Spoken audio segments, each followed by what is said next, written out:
இவ ஒருத்தி நச நசன் கொஞ்ச நேரம் கூட போன் பேச விட மாட்டா. இந்த முடி ரிமோட் போய் டிவி பார்ப்போ.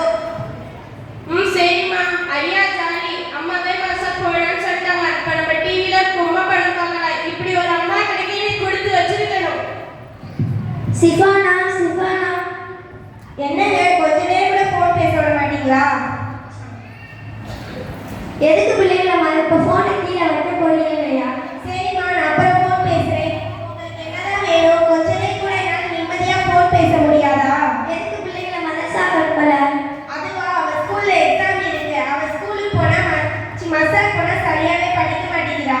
எக்ஸாம் இருந்தாங்க என்ன, ஒரு மணி நேரத்துக்கு தானே மனசா கற்பல. ஒரு 10 நிமிஷத்துக்கு மனசா கற்பனா குறைஞ்சா போயிடுவேன். அதெல்லாம் அனுப்ப முடியாது. அவ ஸ்கூல்ல எக்ஸாம் முடிஞ்சதுக்கு அப்புறம் பொறுமையா மசாக் போயிடுவா. நீ தான் மார்க்க தெரியாம இருக்க, என் பிள்ளையும் மார்க்க தெரியாம ஆக்குறியா? ஏற்கனவே என் மூத்த பையனை கெடுத்த ஒரு வாழ்க்கையை நாசமாக்கி வச்சிருக்க. அடுத்து என் பொண்ணு வாழ்க்கையை கெடுக்க பாக்குறியா? என்னது, நான் உங்க பிள்ளைங்க வாழ்க்கையை கெடுக்கிறேனா? உங்க அம்மா தான் உங்களை சரியா வளர்க்காம துணிக்கடையில 5000 வரைக்கும் 10,000 வரைக்கும் வேலை செய்ய வைக்கிறாங்க. என்னது, எங்க அம்மா என்ன ஒழுங்கா வளர்க்கலையா? நீ எங்க அம்மாவுக்கு ஒழுங்கா சோறு கூட போட மாட்டேன். எங்க அம்மா எது எழுத்து பேசுற, நீ எங்க அம்மாவை பத்தி பேசுறியா? பாத்தி அடி உலச்சலத்தை உங்களெல்லாம் பேசவே முடியாதுப்பா. கீழே விழுந்து பைக்ல ஓடிட்டான். சீ கிளம்பிட்டான். எங்கடா போயிட்டு வர? அம்மா ஃப்ரெண்டு பைக் வாங்கிட்டு ஓட்டிட்டு போயிட்டு இருந்தேன்னா அப்போதைக்கு ஆக்சிடென்ட் பண்ணிட்டேம்மா. என்ன பண்ணுறதுனே தெரியல. என்னடா சொல்ற? ஏன்டா இப்படி பண்ண? இன்னைக்கோ நாளைக்கோ சாக போற கிடைக்குதாம்மா அது. ஏண்டா உன் பைக் எத்தனை தடவை வேகமா ஓட்டாதன்னு சொல்லி ஏண்டா வேகமா ஓட்டின? நான் பைக் வாங்கி கொடுக்கவே இல்லை. நீ சின்ன பையன்டா, இன்னும் உனக்கு 18 வயசு கூட ஆகல. அதனால தான் உனக்கு வாங்கி தரல. என்னங்க, போலீஸ் வந்து நம்ம பையனை அரெஸ்ட் பண்ணிட்டு போயிடுவாங்களா? இதுக்கு தான் சொன்னேன், பிள்ளைகளை மனசா கட்டி மார்க்க விஷயங்களே நல்ல பழக்கத்தையும் கற்றுக் கொடுப்பாங்கன்னு. என் பேச கேட்கியா? கேட்காம நீயே இப்போ பிள்ளைகளை கெடுத்து வச்சிருக்கியே. ஏன்டா இப்படி பண்ண? அம்மா அடிக்காதீங்கம்மா. எனக்கு எதுவுமே சொல்லி கொடுக்கல, எனக்கு எதுவும் கற்றுக் கொடுக்கல.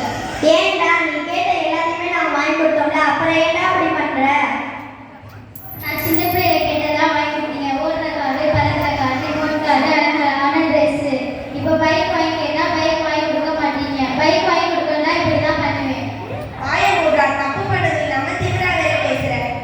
அதெல்லாம் எனக்கு தெரியாது. 1 லட்சம் காசு கொடுத்து கிளவியோட வாயாடுவேன். ஆக்சிடென்ட் பண்ணதும் இல்லாம திமிரா வேற பேசுறியா? அல்லாமே, எங்க சின்ன பையனை தெரியாம பண்ணிட்டாங்க. அதெல்லாம் எனக்கு தெரியாது. உங்களே உங்க பையனை அரெஸ்ட் பண்ணி வாங்க ஸ்டேஷனுக்கு போறாங்க. அல்லாமே, நானே என் பிள்ளைகளை எடுத்து வச்சிருக்கேனே. அஸ்ஸலாமு அலைக்கும் ரஹ்மத்துல்லாஹி தஆலா பரகாத்துஹு. யாருக்கு அல்லாஹ் நன்மையை நாடுகிறானோ அவரே நன்மையில் சிறந்தவராக ஆவார் என்று நபி ஸல்லல்லாஹு அலைஹி வஸல்லம் அவர்கள் கூறியுள்ளார்கள். அதேபோல் யார் கல்வியை தேடி செல்கிறார்களோ அவருக்கே அல்லாஹ் சொர்க்க பாதையை இலகுவாக்குவான் என நபி ஸல்லல்லாஹு அலைஹி வஸல்லம் அவர்கள் கூறியுள்ளார்கள். அதேபோல வெவ்வேறு உலக கல்வியை மட்டும் கற்றுக்கொள்ளக் கூடாது. மார்க்க கல்வியும் கற்றுக்கொள்வதுதான் மிகவும் சிறந்தது. மார்க்க கல்வி என்பது கடலில் இருக்கும் படகு போன்றது. அதனுடைய துரும்புதான் உலக கல்வியை சேரும். மார்க்க கல்வி என்பது உயிர், உலக கல்வி என்பது உடல். உடலில் இருந்து உயிர் பிரிந்து விட்டால் உடலுக்கு மதிப்பு கிடையாது. அதே போலதான் மார்க்க கல்வியை கற்காமல் உலக கல்வியை கற்றால் இன்மையும் பயணிக்காது, மறுமையும் பயணிக்காது. இன்மை மறுமை ஆகிய இரண்டிலும் வெற்றி பெற வேண்டும் என்றால் மார்க்க கல்வியும் கற்று உலக கல்வியும் தெரிந்தால்தான் சுவனம் செல்ல முடியும். இன்ஷா அல்லாஹ்.